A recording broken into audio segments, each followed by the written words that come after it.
Buy my book. No, buy lots of my book. Buy some for your friends, your mother, your father, your cat, and even your dog. Why? Because it's about the money. And ain't that the cold, hard truth? You know him as Mr. Wonderful, a Canadian business icon, that guy in Shark Tank that's mean to entrepreneurs. You're a get the out of here. Oh! Okay, well, are you all out?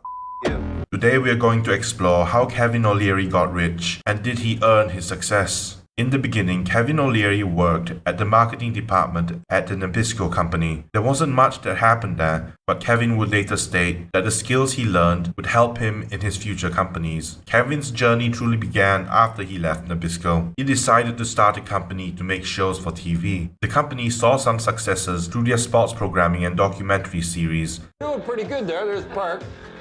Go ahead, talk. There's Lanny, and Lanny can score. To Old Blue. There's lots of heroes from the sports world too. So when you want to have a good time, come on down to the Grapevine. Come on down to However, Kevin would go on to better things after one of his business partners bought him out of the company. Kevin would decide to start his second company. Kevin O'Leary used the money from his first venture to start a software company called Softkey, together with some business partners. Softkey's company location was a basement in Toronto. He also enlisted an investor who would give him $250,000 so they could start making products. Unfortunately for Kevin, the investor backed out, leaving Kevin with little to no seed money. Kevin was forced to ask his mom for $10,000 and sold the rest of his shares of the TV company so he would have money to spend on Softkey. Kevin managed to convince Hewlett-Packard to bundle his software with their plotters and made a ton of money, enough to convince investors to fund his company just as the dot-com boom rolled in. He would go all in with his education software, and he did very well. In the 1980s, software was taking off, and Kevin was just in time to capitalize on it. Kevin began selling education software on CD-ROM to customers. For example, it cost Kevin $6.50 to make the Reader Rabbit software, and he was selling it at $65 to retailers. This ridiculous markup was only possible because back in those days, PCs cost $3,000 and above, so only the rich were buying them. So rich PC owners meant you could sell them expensive software. This education software was aimed at children. It was supposed to improve their reading and math skills. But things were about to change. Michael Dell had entered the scene, and he had a dream to make PCs accessible to every family in America, and so he did, by selling a PC lower than $1,000, a third of what it used to cost. Oh, dude, you're getting a Dell. Easy to buy, easy to own, easy as Dell. All I want is a computer. Now hold on, Dad.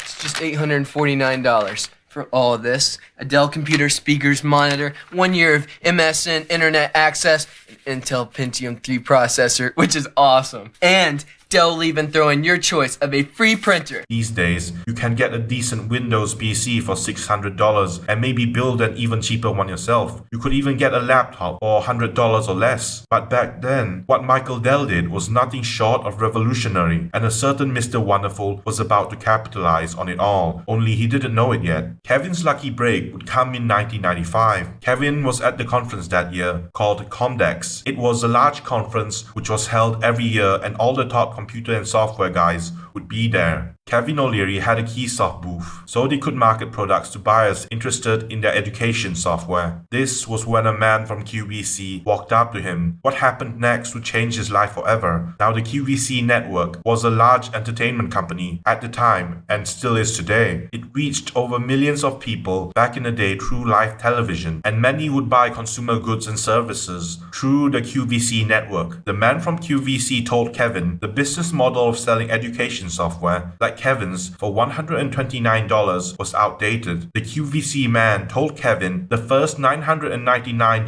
PC was coming out, so he advised Kevin to consider selling his products, the Draw Plus, Key Designer, and other educational software, together as a bundle for $30. Kevin called the QVC man a crazy person. He said the entire bundle was worth $400, not $30. But the man from QVC argued that Kevin was the crazy one who didn't understand. He continued by saying the world was about to change. If the price of a PC was dropping to less than $1,000 to $999 and perhaps lower, then the software had to be cheaper too. The QVC man tried to persuade Kevin to bundle his software and sell it for cheap on the QVC network. He told Kevin there was no harm in trying, since Kevin's business was based on the multiple tier distribution across physical stores. QVC, on the other hand, would be selling Kevin's software bundle directly to consumers. It would be a new untapped market for Kevin. Kevin was convinced. The QVC rep had talked some sense into him. There was nothing to lose, so he might as well try. That year, Kevin marketed his software bundles and showcased his CD-ROMs on QVC to consumers for the first time and sold them for under $40. Hi, welcome back to the Computer Shop. I'm Bob Bowersox, and I have two people that I met at Comdex. That's not right. too long ago. We've been trying to get Softkey onto QVC for a long time. This is Kevin O'Leary, president of Softkey. Nice to meet you. Thanks. Down here is Kathleen Ball. Hi, Kathleen. Hi, nice to meet you. Kathleen's the wizard. She has all of this under control. What we're going to show you is actually 5 of the finest programs you're going to see in a package.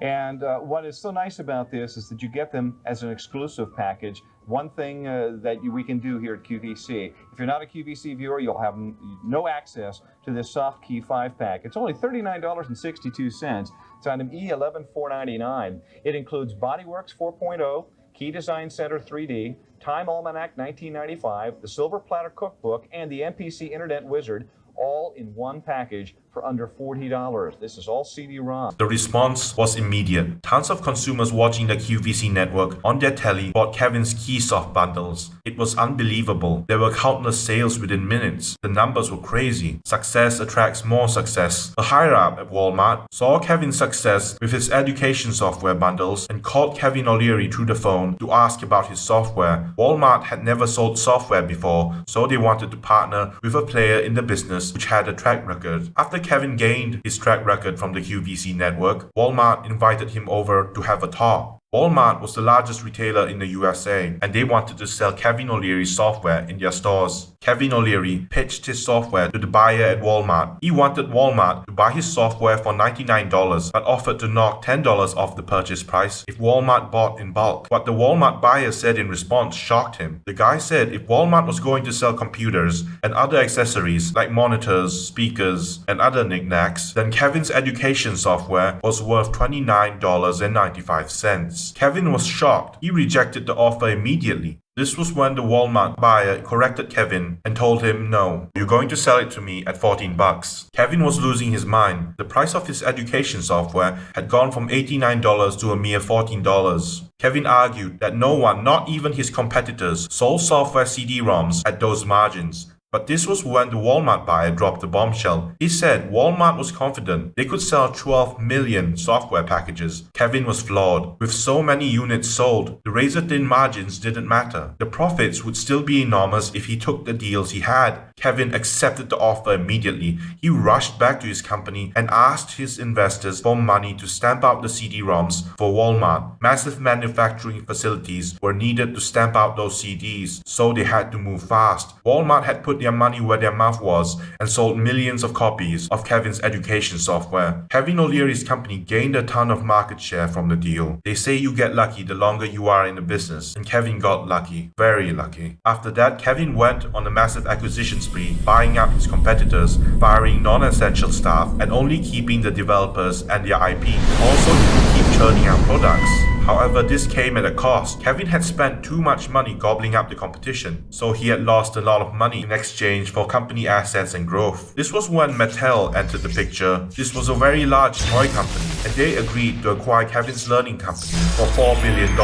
This made Kevin O'Leary a very rich man. Only Mattel would later find out the learning company was a horrible acquisition. The education software market crashed in 1999. The same year, Mattel lost $184 million in the final quarter of 1999. Mattel accused Kevin O'Leary of lying about his company sales and blamed him for misleading investors through shady accounting tactics which hid losses and inflated revenues. Kevin in return argued Mattel had bought his learning company for its potential for growth. He blamed the culture clash in management for the failure of the learning company acquisition. In the end, Mattel chose to settle the lawsuit by paying $122 million. In total, Mattel had lost over $3.6 billion after buying up Kevin O'Leary's company. Today, Kevin O'Leary has a net worth of $400 million. He went on to star in Shark Tank and Dragon's Den, investing in companies he believes in. So, do you think he earned his success? Comment down below. Thank you for watching, like and subscribe.